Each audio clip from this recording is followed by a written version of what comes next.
ನಾವು ಉತ್ತರ ಕರ್ನಾಟಕದವರು, ನಮ್ಮ ಭಾಷೆ ಸ್ವಲ್ಪ ಖಾರ ಇರ್ತದೆ, ಯಾಕಂದ್ರೆ ನಾವು ಭಾಳ ಖಾರ ತಿಂತೀವಿ. ಸೊ ಏನಾರ ಒಂದು ಮಾತಾಡಿದ್ರು ಹೊಟ್ಯಾಗ ಹಾಕ್ಕೊಳ್ರಿ, ಹೆಂಗೆ ಮಾತಾಡಿದ್ರಿ ಅಂತ ಹೇಳಬೇಡ್ರಿ.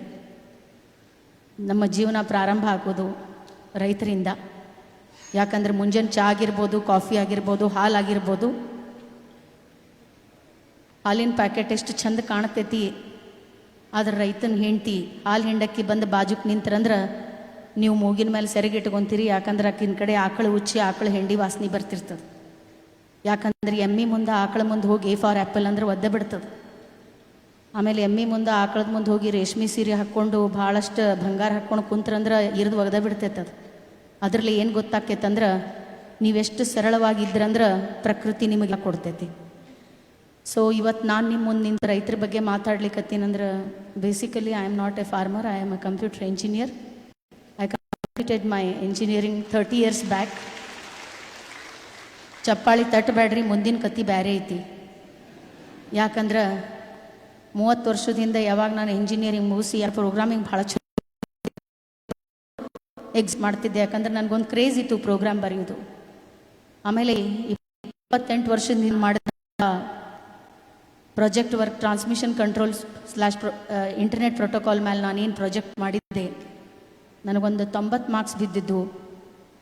On what basis you have given that marks ಅಂತ again from board evaluation team came and they asked me to write the same program and project execute ಮಾಡೋಕ್ಕೆ ಹೇಳಿದಾಗ again I got 3 grace marks. My marks became 93. ಇಷ್ಟೊಂದು confidence ಇಟ್ಕೊಂಡು ಇನ್ನೇನು ಹಾರಿಕೊಂಡು ಆಕಾಶ ಮುಟ್ಟಬೇಕು ಅನ್ನೋ time ಒಳಗೆ ನನಗೆ ಮದುವೆ ಮಾಡಿ ಕೊಟ್ಟಿದ್ದು ರಾಯಚೂರು ಜಿಲ್ಲೆ ಮಾನ್ವಿ ತಾಲೂಕು ಕವಿತಾಳ್ ಅಂತ ಒಂದು ಸಣ್ಣ ಹಳ್ಳಿಗೆ ಮದುವೆ ಮಾಡಿ ಕೊಟ್ಟರು. ಅಲ್ಲಿ ಹೆಣ್ಮಕ್ಳು ಹೊರಗಡೆ ಹೋಗಿ ಕೆಲಸ ಮಾಡಲಿಕ್ಕೆ ಅವಕಾಶ ಇಲ್ಲ ಅಂತ ನನ್ನ ಇಂಟರ್ವ್ಯೂ ಲೆಟರ್ ಹರಿದು ಒಗೆದು ಬಿಟ್ಟರು. ಆ ಹಳ್ಳ್ಯಾಗ ಬದುಕಕ್ಕೆ ಆಗಾಕತ್ತಿದ್ದಿಲ್ಲ, ಯಾಕಂದ್ರೆ ನನ್ನ ತವ್ರ ಮನೆ ಧಾರವಾಡ ಆಗಿತ್ತು. ನಮ್ಮ ಅಮ್ಮಗೆ ಒಂದು ಫೋನ್ ಮಾಡಿದೆ, ಹೆಂಗಾರ ಮಾಡಿ ನನಗೆ ಕರ್ಕೊಂಡೋಗಿ ಇಲ್ಲಿ ಇರೋಕೆ ಆಗಾಕತ್ತಿಲ್ಲ, ನನಗೆ ಈ ಹಳ್ಳಿಯೊಳಗೆ ಬದುಕಕ್ಕೆ ಆಗೋದಿಲ್ಲ. ನಮ್ಮಮ್ಮ ಜೀವನದ ಸತ್ಯವನ್ನು 3 ವಾಕ್ಯಗಳಲ್ಲಿ ಹೇಳಿದ್ರು.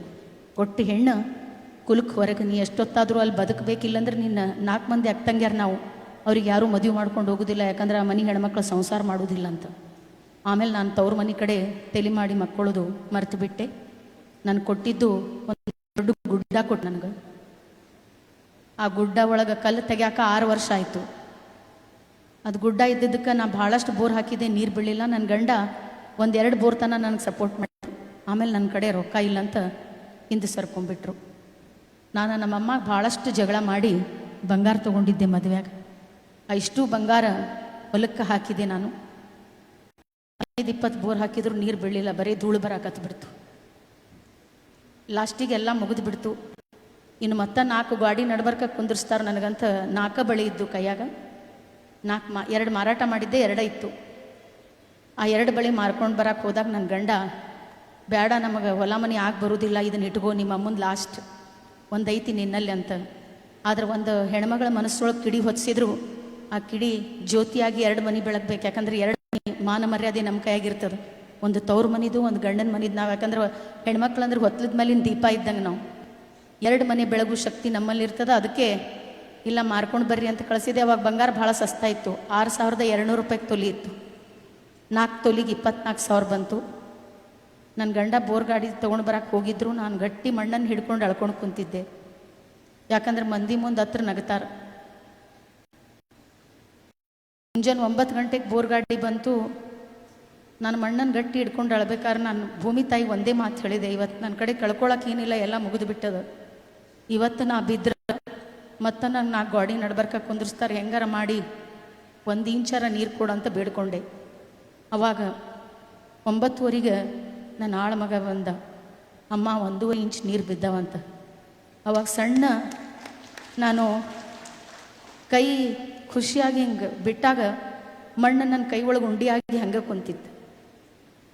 ಅವಾಗ ನಾನು ತಿಳ್ಕೊಂಡೆ, ಯಾರು ನನ್ನ ಕೈ ಹಿಡ್ಕೊತಾರೋ ಬಿಡ್ತಾರೋ ಗೊತ್ತಿಲ್ಲ, ಆ ಮಣ್ಣು ನನ್ನ ಕೈ ಬಿಡುವುದಿಲ್ಲ ಅಂತ ನನ್ನ ಪ್ರಯತ್ನವನ್ನು ನಾನು ಮುಂದುವರಿಸಿದೆ. ನಾನು ಮಾಡಿದಂಥ 1ನೇ ಬೆಳೆ ದಾಳಿಂಬೆ. ಯಾಕಂದ್ರೆ ಅದಕ್ಕೆ ಭಾಳ ನೀರು ಬೇಕಾಗಿದ್ದಿಲ್ಲ, ಬಿಕಾಸ್ ಅದು 6 ತಿಂಗಳಷ್ಟೇ ನೀರು ಬೇಕು, 6 ತಿಂಗಳ ಸ್ಟ್ರೆಸ್ ಒಳಗಿರ್ತದೆ. ಸೊ ನಾ 1ನೇ ಬೆಳೆ ತೆಗೆದೆ 63 ರೂಪಾಯಿ kg, 2ನೇ ಬೆಳೆ ತೆಗೆದೆ ನೂನ 12 ರೂಪಾಯಿ kg, 4ನೇ ಬೆಳೆ ತೆಗೆದೆ, 125 ರೂಪಾಯಿ kg, and my 6th crop was export. My each fruit was carrying minimum 500 to 600 gram each. I got 250 rupees kg. ಇಷ್ಟೊಂದು ಚೆನ್ನಾಗಿ ನಾನು ಬೆಳೆ ತೆಗಿಬೇಕಾದ್ರೆ ಒಂದು ಕಾನ್ಫಿಡೆನ್ಸ್ ಇತ್ತು, ಒಂದು ಶಕ್ತಿ ಇತ್ತು. 10 ರಿಂದ 20 ಲಕ್ಷ ರೂಪಾಯಿ ಆದಾಯನ ತೆಗಿಯಾಕತ್ತಿದ್ದೆ, ಎಲ್ಲರೂ ಬೆಂತಟ್ಟಕತ್ತಿದ್ರು. ಇನ್ನು ನಾನು 7ನೇ ಬೆಳೆಗೆ ಕೈ ಹಾಕಿದಾಗ ನನ್ನಲ್ಲಿರುವಂಥ ದುಡ್ಡನ್ನು ಹಾಕಿದ್ದೆ, ಹೊರಗಿಂದೂ ಸ್ವಲ್ಪ ದುಡ್ಡು ತಗೊಂಡಿದ್ದೆ. ಇನ್ನೂ ಚಲೋ ಬೆಳೆ ತೆಗಿಬೇಕು ನಾನು, ಒಂದು ಕಾನ್ಫಿಡೆನ್ಸ್ ಬಂದಿತ್ತು. ಆದರೆ ಅದೇ ಟೈಮ್ ಒಳಗೆ ನಿಮಗೆ ಗೊತ್ತೈತಿ, ಈಗ 7-8 ವರ್ಷದ ಹಿಂದೆ ಮಂತ್ರಾಲಯ ಮುಳುಗಿತ್ತು, ನಮ್ಮ ಹೊಲ ಅಲ್ಲೇ ಬರ್ತೈತಿ. ಬೆಳೆ ಎಲ್ಲ ಬಂದಿತ್ತು, ಒಂದೊಂದು ಗಿಡಕ್ಕೆ 400-500 ಕಾಯಿ ಬಂದಿದ್ದು, ಭಾಳ ಚೆನ್ನಾಗಿತ್ತು. ಅಡ್ವಾನ್ಸ್ ರೊಕ್ಕ ಕೊಟ್ಟು ಹೋಗಿದ್ರು. ಆದ್ರೆ ಕಂಟಿನ್ಯೂಸ್ 2 ತಿಂಗಳ ಮಳೆಯೊಳಗೆ ನೀರು ನಿಂತು ಮಣ್ಣಿನೂ ಮುಳುಗಿ ಹೋಗಿತ್ತು ನಮ್ಮದು. ದನಕರ ಕೊಳ್ಳ ಹರಿದು ಬಿಟ್ಟಿದ್ವಿ, ಕುರಿಗಳೆಲ್ಲ ನಮ್ಮ ಮುಂದೆ ಹೊಂಟಿದ್ದು, ಕೋಳಿಗಳು ನಮ್ಮ ಮುಂದೆ ಹೊಂಟಿದ್ದು, ಮನೆ ಮುಳುಗಿ ಹೋಗಿತ್ತು. 8 ದಿನ ನೀರು ಕುಡ್ದ ಬದುಕೀವಿ ನಾವು, ಏನೂ ಇದ್ದಿದ್ದಿಲ್ಲ ತಿನ್ನಕ್ಕೆ. ಅದೊಂದು ದಿನ ಮಳೆ ಬಂದಿದ್ರೆ ನಾವು ಹೋಗ್ಬಿಡ್ತಿದ್ವಿ.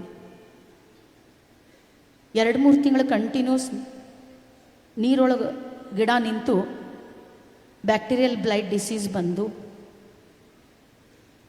ಅಡ್ವಾನ್ಸ್ ಕೊಟ್ಟವರು ವಾಪಸ್ ತೊಗೊಂಡು ಹೋಗ್ಬಿಟ್ರು. ಒಂದು ದೊಡ್ಡ ಗುಡ್ಡದ ಮೇಲಿಂದ ದಪ್ಪ ಅಂತ ಕೆಳಗೆ ಒಗ್ದಂಗಾಗಿತ್ತು. ಯಾಕಂದರೆ ಎಲ್ಲರೂ ಗೆದ್ದೆತ್ತಿನ ಬಾಲ ಹಿಡಿತಾರೆ, ಬಿದ್ದೆತ್ತಿಗೆ ಎಲ್ಲರೂ ಹೊಡಿತಾರೆ, ಯಾಕಂದ್ರೆ ಆ ಎತ್ತಿಗೆ ಓಡಾಕೆ ಬರ್ತಿರೋದಿಲ್ಲ. ನನ್ನ ಜೊತೆನೂ ಹಾಗೆ ಆಗಿತ್ತು. ಹೊರಗಿನವರಿಗೆ ರಿಕ್ವೆಸ್ಟ್ ಮಾಡಿ ಸ್ವಲ್ಪ ಟೈಮ್ ಕೊಡ್ರಿ ಅಂತ ಹೇಳಿ ಬರ್ತಿದ್ದೆ, ಆದರೆ ಮನೆಯಾಗಿನವ್ರು ಭಾಳ ಭಯಕತ್ತಿದ್ರು. ನಾನು ಊಟಕ್ಕೆ ಕುಂತರು ತಟ್ಟಿ ತೊಗೊಂಡ್ರು ಭಾಳ ಬೈತಿದ್ರು. ಯಾವಾಗ ನಾ 10 ಲಕ್ಷ 20 ಲಕ್ಷ ತೆಗಿಯಾಕತ್ತಿದ್ದೆ, ಮನಿ ಲಕ್ಷ್ಮಿ ಅಂತ ಹೇಳಿದರು. ಯಾವಾಗ ಬಿದ್ದೆ, 1 ಮಿನಿಟ್ಗೆ ಆ ಹೆಣ್ಮಗಳು ಓದಿದಕ್ಕಿದ್ಲೆ, ಭಾಳ ಸೊಕ್ಕಿನಕ್ಕಿದ್ಲೆ, ತಾನೂ ರೋಡಿಗೆ ತಂದು ನಮಗೂ ರೋಡಿಗೆ ನಿಂದಿಸ್ಬಿಟ್ಟಾಳಂತ ಲೇಟೇ ಚೇಂಜ್ ಮಾಡಿಬಿಟ್ಟಿದ್ರು.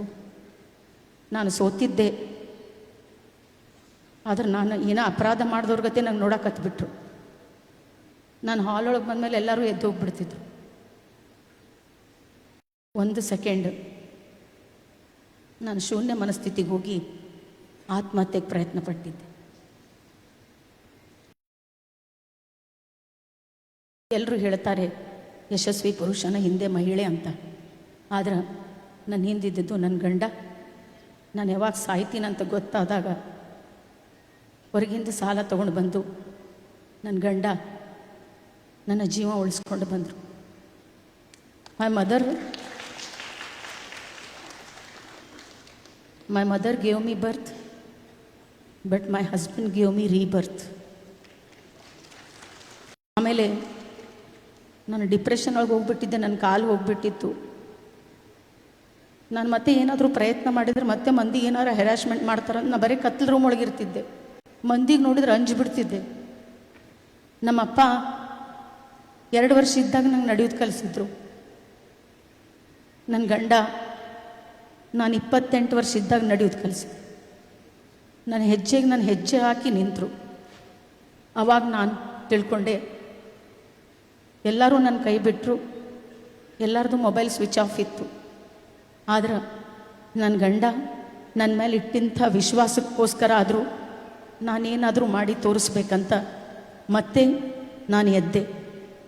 ಇವತ್ತು ಅದೇ 8 ಎಕರೆ 10 ಗುಂಟೆಯಲ್ಲಿ 1 ಇಂಚ್ ನೀರೊಳಗೆ 46-47 ಡಿಗ್ರಿ ಟೆಂಪ್ರೇಚರ್ ಒಳಗೆ ನಾನು ಮಾಡಿದ್ದು 2580 ಶ್ರೀಗಂಧ, 12 ಮಾವು, 600 ಪೇರಲ, 600 ಸೀತಾಫಲ, 100 ಬೆಟ್ಟದ ನೆಲ್ಲಿಕಾಯಿ, 100 ಹುಣಸೆ ಹಣ್ಣು, 100 ಕರಿಬೇವು, 100 ಮೋಸಂಬಿ, 800 ಸಾಗವಾನಿ ಗಿಡ. ಇದರ ಜೊತೆ ಕುರಿ ಸಾಕಾಣಿಕೆ, ಕೋಳಿ ಸಾಕಾಣಿಕೆ, ಜೇನು ಸಾಕಾಣಿಕೆ, ಹೈನುಗಾರಿಕೆಯನ್ನು ಭಾಳ ಸಮರ್ಪಕವಾಗಿ ನಾನು ನಿಭಾಯಿಸ್ತಿದ್ದೀನಿ. ಇಷ್ಟೊಂದು ಬೆಳೆಗಳನ್ನು ಯಾಕೆ ಮಾಡಿದ್ದೀನಿ ಅಂದ್ರೆ, ಇವತ್ತು ನಾಳೆ ಹೊಲ ಮನೆ ಮಾಡ್ತಾನಂದ್ರೆ ಅವ್ನಿಗೆ ಯಾರು ಹುಡುಗಿ ಕೊಡಕ್ಕೆ ಒಲ್ಲೆನಾಕತ್ತಾರ. ತಿಂಗಳ ಪಗಾರ ಇರುವುದಿಲ್ಲ, ರಿಟೈರ್ಮೆಂಟ್ ಪೆನ್ಷನ್ ಇರುವುದಿಲ್ಲ. ಅದಕ್ಕೋಸ್ಕರ ನಾನು ನನ್ನ ಹೊಲದಲ್ಲೇ ಒಂದು ಪ್ಯಾಕೇಜ್ ರೆಡಿ ಮಾಡಿದೆ. ಋತು ಆಧಾರಿತ ಬೆಳೆ ಪದ್ಧತಿ. From every season a farmer must get income. ಅದು 10,000 ಆಗಲಿ, ಅದು 20,000 ಆಗಲಿ, ಅದು 1 ಲಕ್ಷ ಆಗಲಿ, because we don't have right to fix the prices for our product. Because ಅಲ್ಲಿ ಒಂದು 10 ರೂಪಾಯಿ ಬಾಟ್ಲ್ ಇಟ್ಟಾರ, ಅದನ್ನು ಫಿಕ್ಸ್ ಮಾಡುವ ಅಧಿಕಾರ ಅದರ ಓನರಿಗೈತಿ, ಆದರೆ ನಮಗಿಲ್ಲ. ಅದಕ್ಕೋಸ್ಕರ ನಾನು ಆಯ್ಕೆ ಮಾಡಿಕೊಂಡಿದ್ದು ಋತು ಆಧಾರಿತ ಬೆಳೆ ಪದ್ಧತಿ. ಪ್ರತಿಯೊಂದು ಋತುವಿನಿಂದ ರೈತನಿಗೆ ಆದಾಯ ಬರ್ತಿರಬೇಕು, ಅದು ಮನೆತನ ನಡೆಸ್ಲಿಕ್ಕೆ ಆಗ್ತದೆ. ಇನ್ನು 45ರಿಂದ 50 ವರ್ಷ ಆದಮೇಲೆ ನಮ್ಮ ಕೈಯಾಗ ರೊಕ್ಕ ಇಲ್ಲಂದ್ರೆ ನಾವು ಮಗ ಸೊಸಿಗೆ ಒಜ್ಜಾಕಿವಿ, ಸಮಾಜಕ್ಕೆ ಒಜ್ಜಾಕಿವಿ, ಯಾರೂ ನಮಗೆ ಮರ್ಯಾದೆ ಕೊಡೋದಿಲ್ಲ. Because agriculture is not such a field sitting in a AC room, we can't expect lakhs together salary. We have to expose ourselves in winters. We have to expose ourselves in summers. We have to expose ourselves in winters. ಇಷ್ಟೆಲ್ಲ circus ಮಾಡಿದ ಮೇಲೆ ಕೈಯಾಗ ರೊಕ್ಕಿದ್ರ ಹೆಂಡತಿ ಕೈಯಾಗ ಹೋಗಿ 2,000 ರೂಪಾಯಿ ಕೊಟ್ಟಿರ್ತಾರೆ. ರೊಕ್ಕ ಉಳಿಲಿಲ್ಲ ಅಂದ್ರೆ ಗೊಬ್ಬರದ ಅಂಗಡಿ ಅವನ ಮುಂದೆ ಹೋಗಿ, ಯಪ್ಪ ಈ ವರ್ಷ ಅಸಲಿಟ್ಕೋ, ಮುಂದಿನ ವರ್ಷ ಬಡ್ಡಿ ಕೊಡ್ತೀನಂತ ಎಲ್ಲಿ ಕೆಳಗೆ ಮಾಡಿ ಹೇಳಿರ್ತೀವಿ. ಯಾಕಂದ್ರೆ ಕಣ್ಣಾಗ ಕಣ್ಣಿಟ್ಟು ಮಾತಾಡೋ ಅಧಿಕಾರ ಕಳ್ಕೊಂಡಿರ್ತೀವಿ. ಯಾಕಂದ್ರೆ ಸಾಲ್ಗಾರಾಗಿರ್ತೀವಿ. ಇವತ್ತು ಬಹಳಷ್ಟು ರೈತರು ನಾವೆಲ್ಲ ಕೆಲಸ ಮಾಡಕತ್ತೀವಿ. ಆದ್ರೆ ಎಷ್ಟು ರೈತರ ಮನೆಯೊಳಗೆ 2 ಹೊತ್ತಿನ ಊಟ ಇಲ್ಲ. ಯಾಕದಂದ್ರೆ ನಾನು ಬೇರೆ ಏನು ಕೇಳೋದಿಲ್ಲ ನಿಮಗೆ.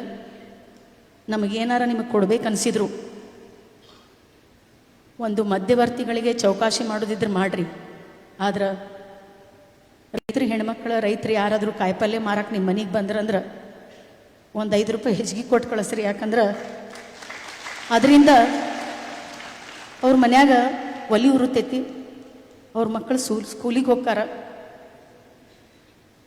ಅವ್ರ ಮನೆಗೆ ಒಳಗೂ ದೀಪಾವಳಿಗೆ ಹೋಳಿಗೆ ತುಪ್ಪ ತಿನ್ಬೋದು. ಸೊ ಅದಕ್ಕೆ ಇನ್ನು ಅರಣ್ಯ ಬೆಲೆಯಲ್ಲಿ ನಾನು ಆಯ್ಕೆ ಮಾಡಿಕೊಂಡಂಥ ಬೆಳೆ ಕರ್ನಾಟಕದ ಶ್ರೀಗಂಧ, because it is crown of Karnataka. According to the government rate of Karnataka, today's existing price of sandalwood per kg 10,000 to 20,000 rupees per kg. From each acre a farmer may expect minimum 2 to 3 tons.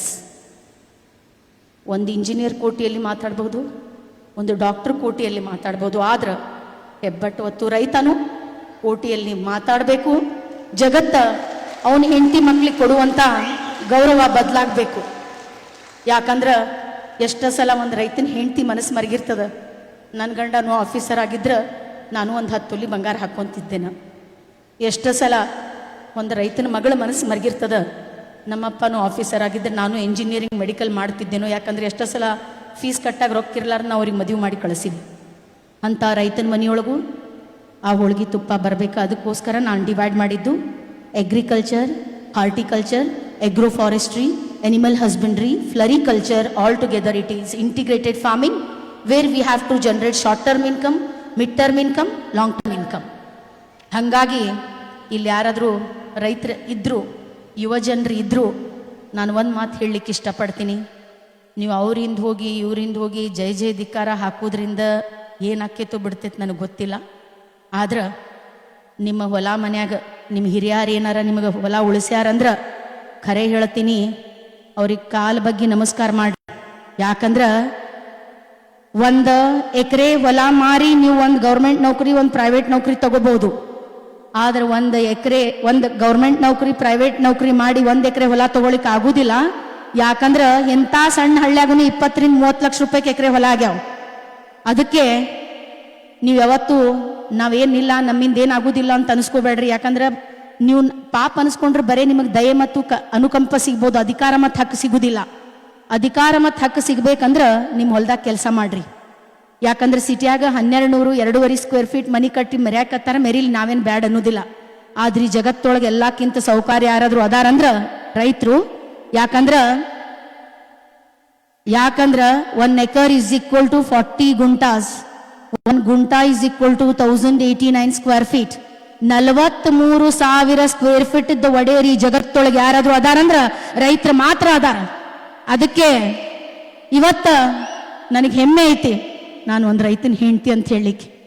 ಇವತ್ತು ನನಗೊಂದು ಹೆಮ್ಮೆ ಐತಿ, ನಾನು ಒಂದು ರೈತನ ಸೊಸಿ ಅಂತ ಹೇಳಲಿಕ್ಕೆ. ಯಾಕಂದ್ರೆ ನಮ್ಮ ಕಡೆ ರೊಕ್ಕ ರೂಪಾಯಿ ಇರ್ಲಿಕ್ಕಿಲ್ಲ, ಬೆಳ್ಳಿ ಬಂಗಾರ ಇರ್ಲಿಕ್ಕಿಲ್ಲ. ಆದ್ರೆ ಈ ಜಗತ್ತೊಳಗೆ ಎಲ್ಲಕ್ಕಿಂತ ಸ್ವಾಭಿಮಾನದ ಜೀವನ ಯಾರ್ದಾದ್ರೂ ಐತಂದ್ರ ರೈತಂದೇ ಐತಿ. ಯಾಕಂದ್ರ ನಾವು ಜಗತ್ತಿಗೆ ಅನ್ನ ಹಾಕದವ್ರು, ಯಾವತ್ತು ಕೊಟ್ಟವರು ಬೇಡದವ್ರಲ್ಲ ನಾವು. ಅದಕ್ಕೆ ಹೇಳ್ತಾರೆ, ನೇಗಿಲ ಕುಲದೊಳಗಡಗಿದೆ ಕರ್ಮ, ನೇಗಿಲ ಮೇಲೆ ನಿಂತಿದೆ ಧರ್ಮ. ಧರ್ಮ ಮತ್ತು ಕರ್ಮ ಯಾರ್ದಾದ್ರೂ ಮೇಲೆ ನಿಂತಾವಂದ್ರ ರೈತರ ಮೇಲೆ ನಿಂತಾವ. ಯಾಕಂದ್ರೆ ಒಂದು ಇಂಜಿನಿಯರ್ ಸ್ಟ್ರೈಕ್ ಮಾಡಿದ್ರು ಜಗತ್ತ ನಡೀತದ, ಒಂದು ಡಾಕ್ಟರ್ ಸ್ಟ್ರೈಕ್ ಮಾಡಿದ್ರು ಜಗತ್ತ ನಡೀತದ. ಆದ್ರೆ ಅನ್ನದಾತ ಹಿಂಗಾರಿ ಮುಂಗಾರಿ ಒಂದ ಬೆಳಿಲಿಲ್ಲ ಅಂದ್ರೆ ಜಗತ್ತು ಅಳ್ಳಾಡ್ ಹೋಗ್ತದ. ಅದಕ್ಕೆ ಹೇಳ್ತಾನೆ ಸರ್ವಜ್ಞ, ಒಕ್ಕಲಿಲ್ಲದ ಊರು, ಮಕ್ಕಳಿಲ್ಲದ ಮನೆ, ಲೆಕ್ಕವಿಲ್ಲದ ಬಿಹಾರ, ಈ ಮೂರು ದುಃಖ ಕಾಣೆಂದ ಸರ್ವಜ್ಞ. ಎಲ್ಲಿ ಒಕ್ಕಲಿಗನಿಲ್ಲ ಅಲ್ಲಿ ಲಕ್ಷ್ಮಿನೂ ಇರುವುದಿಲ್ಲ, ಸರಸ್ವತಿನೂ ಇರುವುದಿಲ್ಲ. ಕರೋನಾ ಬಂದ ಎಲ್ಲಾರ ಟೈರ್ ಪಂಚರ್ ಆಗಿ ಎಲ್ಲಾರು ಹುಟ್ಟು ಬಟ್ಟಿಲ ಮೇಲೆ ಮನೆಗೆ ಹೋದ್ರು. ಎಲ್ಲಾರ ಮನೆಯೊಳಗೆ 3 ಹೊತ್ತಿನ ಊಟ ಕೊಟ್ಟಿದ್ ರೈತ, 3 ಹೊತ್ತಿನ ಕಾಯಿಪಲ್ಲೆ ಕೊಟ್ಟಿದ್ ರೈತ, 3 ಹೊತ್ತಿನ ಹಾಲು ಮೊಸರು ತುಪ್ಪ ಕೊಟ್ಟಿದ್ ರೈತ. ಅದಕ್ಕೆ ಈ ಜಗತ್ತೊಳಗೆ ಎಲ್ಲ ಅಳಿತತಿ, ಅನ್ನ ಅಳಿಯುವುದಿಲ್ಲ. ಬಹಳಷ್ಟು ಮಂದಿ ಹೆಣ್ಮಕ್ಳು ಬಂದು ಕುಂತೀರಿ, ನಿಮಗೆ 10 ದಿವಸ ಉಪವಾಸ ಇಟ್ಟು ಒಂದ್ ಕಡೆ 10 ತೊಲಿ ಬಂಗಾರ ಇಟ್ಟು ಒಂದ್ ಕಡೆ ಅನ್ನ ಸಾರಿಟ್ರಿ, ನೀವೇನ್ ತಗೊಂತೀರಿ ಹೇಳ್ರಿ? ನಿಮಗೆ ಬಂಗಾರ ಕಾಣೋದಿಲ್ಲ, ಕಣ್ ಚಕ್ರ ಬರ್ತಿರ್ತಾವ. ಮೊದ್ಲು ನಮಗೆ ಅನ್ನ ಸಾರು ಕೊಡ್ರಿ ಅಂತೀರಿ. ಯಾಕಂದ್ರ ಯಾವ್ದು ಸಾಕಂತೀರಿ ಅದು ಉಳಿತದ, ಯಾವ್ದು ಬೇಕಂತೀರಿ ಅದು ಅಳಿತದ. ಈ ಜಗತ್ತು ನಿಂತಿರುವುದೇ ಅನ್ನದ ಮೇಲೆ. ಮೊದಲು ಅನ್ನ, ಇವತ್ತು ಅನ್ನ, ನಾಳೆನೂ ಅನ್ನ. ಅದಕ್ಕೆ ಕೃಷಿ, ನೀವು AI ಸರ್ವೆ ರಿಪೋರ್ಟ್ ನೋಡ್ರಿ. The future of India is in agriculture, not in your startups and all your industries, everything is related with food relateds. ಅದಕ್ಕೆ ಇವತ್ತು ನಾವು ರೈತರು ಹೆಮ್ಮೆಯಿಂದ ಏನು ಬೆಳಿಲಿಕ್ಕತ್ತೀವಿ ಅದ್ರ ಬಗ್ಗೆ ನನಗೆ ಅಭಿಮಾನ ಐತಿ. ಇಷ್ಟೆಲ್ಲ ಮಾಡಿಕೊಂಡು ನಾನು ಹೋಗ್ಬೇಕಾದ್ರೆ ನನ್ನ ಮಗಳು ನನಗೊಂದು ಪ್ರಶ್ನೆ ಕೇಳಿದ್ಲು. ಏನು ಮಮ್ಮಿ, ಪಪ್ಪ ನೌಕರಿ ಬ್ಯಾಡ ಅಂದ್ರ ನೀನ್ಯಾಕೆ ಬಿಟ್ಟಿ? ನಿಮ್ಮಮ್ಮ ಬ್ಯಾಡ ಅಂದ್ರ ನೀನ್ಯಾಕೆ ಬಿಟ್ಟಿ? ನೀವೊಂದು ಇಂಡಿಪೆಂಡೆಂಟ್ ಡಿಸಿಷನ್ ತಗೋಬೇಕಿತ್ತು, ನಮಗೇನು ಕೊಟ್ಟಿ ನೀನು? ನಿಮ್ಮ ಅಕ್ಕ ತಂಗಿ ಇಬ್ಬರು ಬ್ಯಾಂಗ್ಳೂರೊಳಗೆ ಸಾಫ್ಟ್ವೇರ್ ಇಂಜಿನಿಯರ್ ಅದಾರ, ಅವ್ರ ಮಕ್ಕಳಿಗೆ ಎಷ್ಟು ಒಳ್ಳೆ ಜೀವನ ಕೊಟ್ಟಾರ. ನೀ ನಮಗೇನು ಕೊಟ್ಟಿ? ಯಾವಾಗ ನೋಡ್ದಾಗ ಲೇಬರ್ ಓಡೋದಂದಿ, ಮಳೆ ಬರಲಿಲ್ಲ ಅಂದಿ, ಮಳೆ ಹೆಚ್ಚಿಗೆ ಬಂತಂದಿ, ರೇಟ್ ಸಿಗ್ಲಿಲ್ಲ ಅಂದಿ. ಇಂಥ ಜೀವನ ಕೊಡಲಿಕ್ಕೆ ನೀ ನಮಗೆ ಜನ್ಮ ಯಾಕೆ ಕೊಟ್ಟಿ ಅಂತ ನನ್ನ ಮಗಳು ನನಗೊಂದು ಪ್ರಶ್ನೆ ಕೇಳಿದ್ಲು. ಈ ಪ್ರಶ್ನೆ ಒಂದು ಕವಿತಾ ಮಿಶ್ರಾನಿಗೆ ಕೇಳಲ್ಪಟ್ಟಂಥ ಪ್ರಶ್ನೆ ಅಲ್ಲ, ಭಾರತದ ಎಲ್ಲ ರೈತರ ಮಕ್ಕಳು ರೈತರಿಗೆ ಕೇಳಿದಂಥ ಪ್ರಶ್ನೆ ಇದು. ಅವಾಗ ನನಗನ್ನಿಸ್ತು ನನ್ನ ಡೈರೆಕ್ಷನನ್ನು ನಾನು ಚೇಂಜ್ ಮಾಡಬೇಕಂತ. ಅದಕ್ಕೆ ಹೇಳ್ತಾರೆ ದಾಸರು, ನಿಂದಕರಿರಬೇಕು ನಿಂದಕರು. ಆಕಿ ನನಗೆ ನಿಂದನೆ ಮಾಡಿದ್ದಕ್ಕೆ ನಾನು ನನ್ನ ಡೈರೆಕ್ಷನ್ನ ಚೇಂಜ್ ಮಾಡಿ ಇನ್ನೂ ತನ ಎಷ್ಟು ಮರಗಳನ್ನು ಹೇಳಿದೆ. ಆ ಮರಗಳ ನರ್ಸರಿಯನ್ನು ನಾನು ಯಾಕೆ ಪ್ರಾರಂಭ ಮಾಡಬಾರ್ದಂತ WST ಇಂದ ಟ್ರೈನಿಂಗ್ಗಳನ್ನು ತೆಗೆದುಕೊಂಡು ಬಂದು ಉತ್ಕೃಷ್ಟ ದರ್ಜೆಯ ಶ್ರೀಗಂಧದ ಸಸಿಗಳನ್ನು, ಎಲ್ಲ ಥರದ ಸಸಿಗಳನ್ನು ನಾನೇ ರೆಡಿ ಮಾಡಿ ಕರ್ನಾಟಕ ಅಷ್ಟೇ ಅಲ್ಲ, ಮುಜಫರ್ಪುರ್, ಬಿಹಾರ್, ಛತ್ತೀಸ್ಗಢ, ರಾಯ್ಪುರ್, ಮೈಸಾನ, ಗುಜರಾತ್, ಆಂಧ್ರ ಪ್ರದೇಶ್, ತೆಲಂಗಾಣ, ತಮಿಳುನಾಡು, ಭಾರತದ ಎಲ್ಲ ರಾಜ್ಯಗಳಿಗೆ ನನ್ನ ಶ್ರೀಗಂಧದ ಸಸಿಗಳನ್ನು ಕಳಿಸ್ತೀನಿ. And today I feel proud to say this along with the farm woman. I am a women entrepreneur in agriculture. ಅದು ನನ್ನ ಮಗಳ ನನಗೆ ಚುಚ್ಚಿ ಮಾತಾಡಿದ್ರ ಫಲ. She force me to accept agriculture is the best business rather than the occupation. ಅದಕ್ಕೆ ನನ್ನ ಡೈರೆಕ್ಷನನ್ನು ನಾನು ಚೇಂಜ್ ಮಾಡಿದೆ. ಹಂಗೆ ಮಾಡ್ಕೊಂಡು ಹೋಗ್ಬೇಕಾದ್ರೆ ಮತ್ತೆ ಬಂದ್ಲಕ್ಕಿ, ಮಮ್ಮಿ ಸಾರಿ ಅಂತ ಕೇಳಿದ್ಲು. ಭಾಳ ದೊಡ್ಡ ಮಾತಾಡಿದ್ಲು, ಬಿಸಿ ರಕ್ತದೊಳಗೆ. ನಾ ಕಣ್ಣೆತ್ತಿ ನೋಡಲಿಲ್ಲ. ಮತ್ತೊಂದು ಹೆಜ್ಜೆ ಮುಂದೆ ಬಂದ್ಲು, ಮಮ್ಮಿ ನನಗೂ 10 ಎಕರೆ ಹೊಲ ಇದ್ದವನಿಗೆ ಕೊಟ್ಟು ಮದುವೆ ಮಾಡಿ ನಾನು ನಿನ್ಕಿಂತ ಹೆಚ್ಚು ಹೆಸರು ತೊಗೊಂಬರ್ತೀನಂತ. ಆವಾಗ ಅನ್ನಿಸ್ತು, ನಮ್ಮ ಮಕ್ಕಳ ನಾವು ಮಾಡುವಂಥ ಕಸಬಿನ ಬಗ್ಗೆ ಗೌರವ ಸೂಚಿಸಿದಾಗ ನನಗಲ್ಲ, ಇಲ್ಲಿರುವಂಥ ಎಲ್ಲ ತಂದೆ ತಾಯಿಗಳಿಗೆ ಹೆಮ್ಮೆ ಅನ್ನಿಸ್ತು. ಭಾಳಷ್ಟು ಹೆಣ್ಮಕ್ಳು ಕುಂತೀರಿ, ಅವ್ರಿಗೆ ಒಂದು ಮಾತು ಹೇಳಲಿಕ್ಕೆ ಇಷ್ಟಪಡ್ತೀನಿ. ಯಾರಾದರೂ ನಿಮ್ಮ ಬಗ್ಗೆ ಮಾತಾಡಕತ್ತಾರಂದ್ರೆ ತಪ್ಪು ತಿಳ್ಕೊಬೇಡ್ರಿ. You are special, so only they are speaking about you. Never underestimate yourself at any instant of your life, because God has created to do the wonders and miracles. Adishakti ಅವತಾರ ನೀವು, ಲಕ್ಷ್ಮಿಯ ಸ್ವರೂಪ ನೀವು. ಯಾಕಂದ್ರೆ ಈ ಜಗತ್ತು ನಿಂತಿರುವುದೇ ಒಂದು ಶಕ್ತಿ ಮೇಲೆ. ನಾವು ಮುಂಜಾನೆದ್ದೇ ಹೇಳ್ತೀವಿ, ಕರಾಗ್ರವಸ್ತೆ ಲಕ್ಷ್ಮಿ, ಕರಮಧ್ಯೆ ಸರಸ್ವತಿ, ಕರಮೂಲೆ ಸ್ಥಿರೇ ಗೌರಿ, ಪ್ರಭಾತೆ ಕರದರ್ಶನಂ. ಜಗತ್ತು ನಿಂತಿರುವುದು ಶಕ್ತಿ ಮೇಲೆ, ಸಂಪತ್ತಿನ ಮೇಲೆ, ಜ್ಞಾನದ ಮೇಲೆ. ಆ 3 ಶಕ್ತಿಗಳು. ಬಹಳಷ್ಟು ಮಂದಿ ಗಣಮಕ್ಳದಿರಿ, ಅವ್ರಿಗೆ ಒಂದು ಮಾತು ಹೇಳಲಿಕ್ಕೆ ಇಷ್ಟಪಡ್ತೀನಿ. ಮೊದಲಿನ ಮಂದಿ ಸುಳ್ಳ ಹೇಳಿಲ್ಲ, ಗಂಡ ಅಂದ್ರೆ ಗುಡ್ಡ ಇದ್ದಂಗೆ. ನಿಮ್ಮ ಮನೆಯೊಳಗಿರುವಂಥ ತಾಯಿ ಆಗಲಿ, ತಂಗಿ ಆಗಲಿ, ಹೆಂಡತಿ ಆಗಲಿ, ಮಗಳಿಗೆ ನೀವು ಗೌರವ ಕೊಟ್ರಂದ್ರೆ ಆ ಲಕ್ಷ್ಮಿ, ಸರಸ್ವತಿ, ಗೌರಿ ನಿಮ್ಮ ಮನ್ಯಾಗ ಕಾಲು ಮುರ್ಕೊಂಡು ಬಿದ್ದಿರ್ತಾಳಂತ ತಲೆಬಾಗಿ ನಮಸ್ಕಾರ ಮಾಡಿ ಕೇಳ್ಕೊತೀನಿ. ಆಮೇಲೆ ಹೆಣ್ಮಕ್ಳಿಗೆ ಒಂದು ಮಾತು ಹೇಳಕ್ಕೆ ಇಷ್ಟಪಡ್ತೀನಿ. ಇವತ್ತು ನನಗಿಲ್ಲೇ ಕೃಷ್ಣೇಗೌಡ ಸರ್ ಕರೆದಿದ್ದು, ನಾನು AC ರೂಮ್ ಒಳಗೆ ಕುಂತ್ಕೊಂಡು ಪ್ರೋಗ್ರಾಮಿಂಗ್ ಬರೆದಿದ್ದಕ್ಕೆ ಕರಲ್ಲ. ನಾನು ಬೆಳಗ್ಗೆ ಮುಂಜಾನೆ 5:30 ಎದ್ದು 20 ರಿಂದ 25 ಆಕಳದ ಹೆಂಡಿ ಕಸ ಬಳಿತೀನಿ. 45 ರಿಂದ 50 ಕುರಿಗಳನ್ನು ಮೇಯಿಸ್ಕೊಂಡು ಬರ್ತೀನಿ. 200 ರಿಂದ 300 ಕೋಳಿಗಳಿಗೆ ಕಾಳು ಹಾಕ್ತೀನಿ. ನನ್ನ ಮೆಂಟಾಲಿಟಿಯನ್ನು ಲೇಬರ್ ಮೆಂಟಾಲಿಟಿಗೆ ಸೆಟ್ ಮಾಡಿ ಅವ್ರ ಜೊತೆ ಕುಂತು ಕೆಲಸ ಮಾಡಿ ನನ್ನ ಬಣ್ಣವನ್ನು ಭೂಮಿ ತಾಯಿ ಕೊಟ್ಟು ಭೂಮಿ ತಾಯಿ ಬಣ್ಣ ನಾನು ತಗೊಂಡಾಗಿ ನನಗೆ ಈ ಸನ್ಮಾನ ಸಿಕ್ಕಿದ್ದು. ಅದಕ್ಕೆ ಯಾವುದೇ ಕೆಲಸ ಸಣ್ಣದಿರುವುದಿಲ್ಲ, ಯಾವುದೇ ಕೆಲಸ ದೊಡ್ಡದಿರುವುದಿಲ್ಲ. ಯಾ ಕೆಲಸ ನಿಮಗೆ ಮಂದಿ ಕಡೆ ಬಿಡುವಂಗೆ ಮಾಡ್ತದಲ್ಲ ಅದು ಸಣ್ಣ ಕೆಲಸ. ನಿಮ್ಮ ಮನೆತನಕ್ಕೋಸ್ಕರ ಹೆಣ್ಮಕ್ಳಿಗೆ ದುಡ್ಡು ತಿನ್ನಾಕತ್ತೀರ ಅಂದ್ರೆ ಅಫ್ಕೋರ್ಸ್ ಯು ಆರ್ ಎ. ನಾನು ಈ ಜರ್ನಿ ಒಳಗೆ ನಾನು ಕೆಲಸ ಮಾಡ್ಬೇಕಾದ್ರೆ ಈಗನೂ ಭಾಳಷ್ಟು ಮಂದಿ ಯುವ ಜನರದೀರಿ. ಸಕ್ಸಸ್ ಹಿಂದೆ ಹೋಗ್ಬೇಡ್ರಿ, ನಿಮ್ಮ ಕೆಲಸ ನೀವು ಮಾಡ್ಕೊಂತ ಹೋಗ್ರಿ, ಆಟೋಮೆಟಿಕ್ಲಿ ಸಕ್ಸಸ್ ನಿಮಗೆ ಬೆನ್ನತ್ತಿ ಬರ್ತದೆ.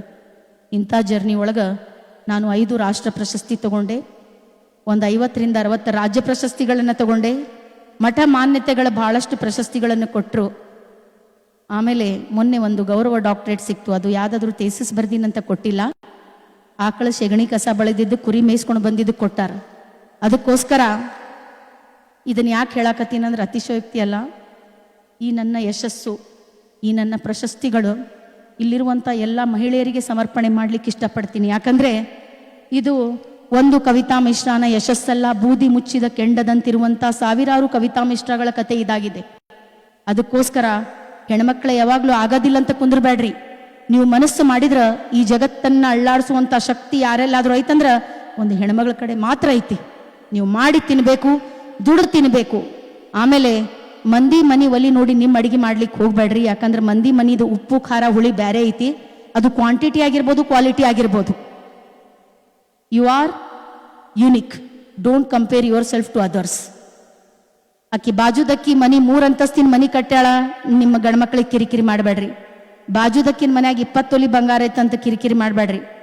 ನೀವು ಅಕ್ಕಿ ಸೀರೆ ಅದನ್ನು ಹಾಕ್ಕೊಂಡಾಳ ನನ್ನಲ್ಲಿಲ್ಲ ಅಂತ ಕಿರಿಕಿರಿ ಮಾಡಬೇಡ್ರಿ. ಯಾಕಂದ್ರೆ ನೀವು ಹೋಗಿ ಅಂತ ಸೀರೆ ಹಾಕ್ಕೊಂಡು 10 ತೊಲಿ ಬಂಗಾರ ಹಾಕ್ಕೊಂಡು ಬಾಜುದಕ್ಕಿ ಮನ್ಯಾಗ ಮುಂದೆ ಹೋಗಿ ನಿಂತರು ಆಕಿ ಚಂದ ಕಾಣಕತ್ತಾರ ಅಂತ ಹೇಳಿ ನೀವು ಹೋದ್ಮೇಲೆ ಇದಕ್ಕಿಂತ ನೆಕ್ಸ್ಟ್ ಚಲೋ ಪ್ಯಾಟರ್ನ್ ನಾ ತೊಗೊಂಬರ್ತೀನಿ ಮುಂದಿನ ತಿಂಗಳಂತ ಮಾತಾಡಿರ್ತಾಳೆ. ಅದ್ರ ಬದಲಿ ನಿಮಗೆ ತೃಪ್ತಿ ಪಡಿಸೋದಿದ್ರಂದ್ರೆ ನಿಮ್ಮ ಗಂಡುಗಳಿಗೆ ತೃಪ್ತಿ ಪಡಿಸ್ರಿ, ನಿಮ್ಮ ಅತ್ತಿ ಮಾವಿಗೆ ತೃಪ್ತಿ ಪಡಿಸ್ರಿ, ನಿಮ್ಮ ಮಕ್ಕಳಿಗೆ ತೃಪ್ತಿ ಪಡಿಸ್ರಿ. ಕಟ್ಟಿ ಮೇಲೆ ಕುಂತು ಮಂದಿ ಬಗ್ಗೆ ಮಾತಾಡೋದ್ರಿಂದ ಮನೆತನಗಳು ಇರುವುದಿಲ್ಲ. ನಿಮ್ಮ ಮನೆಯಾಗೇನು ಸಣ್ಣ ಪುಟ್ಟ ಕೆಲಸ ಮಾಡಿ ನಿಮ್ಮ ಹಿರಿಯರ ಜೊತೆ ಸ್ವಲ್ಪ ಟೈಮ್ ಸ್ಪೇರ್ ಮಾಡ್ರಿ. ಅವ್ರು ನಿಮ್ಮಷ್ಟು ಶಾಣೆ ಇರ್ಲಿಕ್ಕಿಲ್ಲ, ಆದ್ರೆ ಅನುಭವ ಸಿಗ್ತದೆ. ಇವತ್ತಿಗೂ ನಮ್ಮ ಅತ್ತಿ ಈ ಕಡೆ ಕಲಬುರಗಿ ಮಿಂಚು ಬಂದಾಗ ಮಳೆ ಬರ್ತದಂದ್ರೆ ಗ್ಯಾರಂಟಿ ಬಂದಿರ್ತದೆ. ಇವತ್ತು ನಾನು ನಿಮ್ಮ ಮುಂದೆ ನಿಂತು ಮಾತಾಡಕತ್ತೀನಿ ಅಂದ್ರೆ ನಾ ಹೊಲ ಖರೀದಿ ಮಾಡಿ ನನ್ನ ಹೊಲ ಮನೆ ಮಾಡಿಲ್ಲ, ನಮ್ಮ ಅತ್ತಿ ಹೊಲ ಉಳಿಸೋಗ್ಯಾರಂತ ನಾ ಮಾಡೀನಿ. ಅದಕ್ಕೆ ನಿಮ್ಮ ಹಿರಿಯರ ಬಗ್ಗೆ ಕೃತಜ್ಞತೆ ಇರಲಿ. ನಮ್ಮ ತಾಯಿ ನನಗೆ ಜನ್ಮ ಕೊಟ್ಟರು, ಹುಟ್ಟ ಮನೇಲೆ ಹೊರಗೆ ಹಾಕಿದ್ರು. ನಮ್ಮ ಅತ್ತಿ ನನ್ನ ಗಂಡನಿಗೆ ಜನ್ಮ ಕೊಟ್ಟು ತುಂಬಿದ ಮನೆಯೊಳಗೆ ನನಗೆ ಕರ್ಕೊಂಡು ನೀವು ಮಾಡ್ಕೊಂಡು ತಿನ್ನಂತ ನನಗೆ ದಾರಿ ತೋರಿಸಿದ್ರು. ಅದಕ್ಕೆ ನಿಮ್ಮ ತಾಯಿಗೆ ಕೊಡುವಂಥ ಪ್ರೀತಿಯಲ್ಲಿ ಒಂದು 5% ನಿಮ್ಮ ಅತ್ತಿಗೆ ಏನಾರ ಕೊಟ್ರಂದ್ರೆ ಈ ಜಗತ್ತೊಳಗೆ ಯಾವುದೇ ಅನಾಥಾಶ್ರಮ ಇರುವುದಿಲ್ಲ, ವೃದ್ಧಾಶ್ರಮ ಇರುವುದಿಲ್ಲ, ಮಹಿಳಾ ಸಾಂತ್ವನ ಕೇಂದ್ರ ಇರುವುದಿಲ್ಲ. ನಾನು ಇವತ್ತಷ್ಟು ದೂರದಲ್ಲೇ ಯಾಕೆ ಬಂದೆ, ನನ್ನ ಕಾಲು ನೋವಿತ್ತು. ಎಲ್ಲಿ ತನ ಒಂದು ಹೆಣ್ಮಗಳ ಇನ್ನೊಂದು ಹೆಣ್ಮಗಳ ಸಾಧನೆಯನ್ನು ಗೌರವಿಸುವುದಿಲ್ಲ, ಅಲ್ಲಿ ತನ ಈ ಸಾಧನೆಗೆ ಅರ್ಥ ಇರುವುದಿಲ್ಲ. ಅದಕ್ಕೆ ಮೇಡಮ್ ಇವತ್ತು ನೀವು ಭಾಳ ದೊಡ್ಡ ಕೆಲಸ ಮಾಡಿರಿ, ಆಮೇಲೆ ಇಂಥ ಒಂದು ಅಚೀವ್ಮೆಂಟ್ ಮಾಡಿದಿರಿ. ನಾನು ನಿಜವಾಗ್ಲೂ ಹೇಳ್ತೀನಿ ಮೇಡಮ್, ನಾ ಯಾವಾಗ ನಿಮಗೆ ನೋಡಿದೆ ತುಂಬಿದ ಕೊಡೋದ್ ಗತೆ ಅನಿಸಿದ್ರಿ ನನಗೆ. ನೀವು GT ದೇವೇಗೌಡ ಸರ್ ಹೆಂಡತಿ ಅಂತ ಬಂದಿಲ್ಲ ಮೇಡಮ್. ನನಗೆ ಯೂಶ್ವಲಿ ಕೃಷ್ಣೇಗೌಡ ಸರಿಗೆ ನಾನು ಭಾಳ ಗೌರವ ಕೊಡ್ತೀನಿ. ಅವರು ಯಾವಾಗ ನಿಮ್ಮ ಬಗ್ಗೆ ಒಂದು ಮಾತು ಹೇಳಕತ್ತಾರಂದ್ರೆ something is there. And really madam ನೀವು ಭಾಳ ಹೆಚ್ಚಿಗೆ ಮಾಡಿದ್ದೀರಿ ಮೇಡಮ್. ಆಮೇಲೆ ನಮ್ಮ ಹೆಣ್ಮಕ್ಳಿಗೋಸ್ಕರ ಒಂದು ಬ್ಯಾಂಕನ್ನು ಓಪನ್ ಮಾಡಿ ನಾವು ಇಂಡಿಪೆಂಡೆಂಟ್ ಆಗಿ ಮುಂದುವರಿಲಿಕ್ಕೆ ಒಂದು ದಾರಿ ದೀಪ ಆಗಿ ನೀವು ಕೊಟ್ಟಿದ್ದಕ್ಕೆ ನಿಮ್ಮೆಲ್ಲರಿಗೂ ನಿಜವಾಗ್ಲೂ ದೊಡ್ಡ ನಮಸ್ಕಾರಗಳನ್ನು ಹೇಳ್ತೀನಿ ಮೇಡಮ್. ನಿಮ್ಮ ಕುಟುಂಬಕ್ಕೆ ದೇವರು ಆಯುಷ್ಯ, ಆರೋಗ್ಯ, ಅಭಿವೃದ್ಧಿ, ಐಶ್ವರ್ಯ ಕೊಟ್ಟು ನನ್ನಂಥ ಬಹಳಷ್ಟು ಹೆಣ್ಮಕ್ಳು ತನ್ನ ಯಶೋಗಾಥೆಯನ್ನೇ ಇಲ್ಲಿ ಹೇಳುವಂಗಾಗಲಿ ಅಂತ ಹೇಳಿ ಒಂದು ಬಸವಣ್ಣನ ವಚನದೊಂದಿಗೆ ನನ್ನ ಮಾತನ್ನು ಮುಗಿಸ್ತೀನಿ. ಇವನಾರವ ಎಂದೆನಿಸದಿರಯ್ಯ, ಇವನಮ್ಮವ ನಮ್ಮ ಮನೆಯ ಮಗನೆಂದೆನಿಸಯ್ಯ, ಕೂಡಲ ಸಂಗಮ ದೇವ. ನಾನು ರಾಯಚೂರು ಜಿಲ್ಲೆಗೆ ಆದರೂ ಇವನಾರವ ಅಂತ ನೀವು ಹೇಳಲಿಲ್ಲ. ನಿಮ್ಮ ಜಿಲ್ಲೆಗೆ ನನಗೆ ಕರೆದು ನನಗೆ ಸನ್ಮಾನ ಕೊಟ್ಟು ಆ ಬಸವಣ್ಣನ ವಚನಕ್ಕೆ ನಿಜವಾದ ಅರ್ಥವನ್ನು ನೀವು ತಂದುಕೊಟ್ಟಿದ್ದಕ್ಕೆ ನಿಮ್ಮೆಲ್ಲರಿಗೂ ಮನದಾಳದ ನಮಸ್ಕಾರಗಳನ್ನು ಹೇಳ್ತಾ, ನಾನು ಈ ದಾರಿಯೊಳಗೆ ಬರಬೇಕಾದ್ರೆ ಬಹಳಷ್ಟು ಸಲ ಬಿದ್ದೆ. ಆದ್ರೆ ನನಗೆ ಹಿಡ್ಕೊಂಡಿದ್ದು ನನ್ನ ಕರ್ನಾಟಕದ ಮಣ್ಣು. ಇನ್ನೂ 100 ಜನ್ಮ ಎತ್ತಿ ಬಂದರೂ ಈ ಕರ್ನಾಟಕದ ಮಣ್ಣಿನ ಋಣ ತೀರಿಸ್ಲಿಕ್ಕೆ ಆಗೋದಿಲ್ಲ. ಯಾಕಂದ್ರೆ 6 to 8% ಆಯಿಲ್ ಕಂಟೆಂಟ್ ಇರುವಂಥ ರಾಜ್ಯ ಶ್ರೀಗಂಧದೊಳಗೆ, not only in India, in world itself Karnataka is the number 1. ಅದಕ್ಕೆ ನನಗೆ ಹೆಮ್ಮೆ ಇದೆ ಇವತ್ತು ನಾನು ಕರ್ನಾಟಕದ ಒಂದು ಹೆಣ್ಣು ಅಂತ ಹೇಳಲಿಕ್ಕೆ.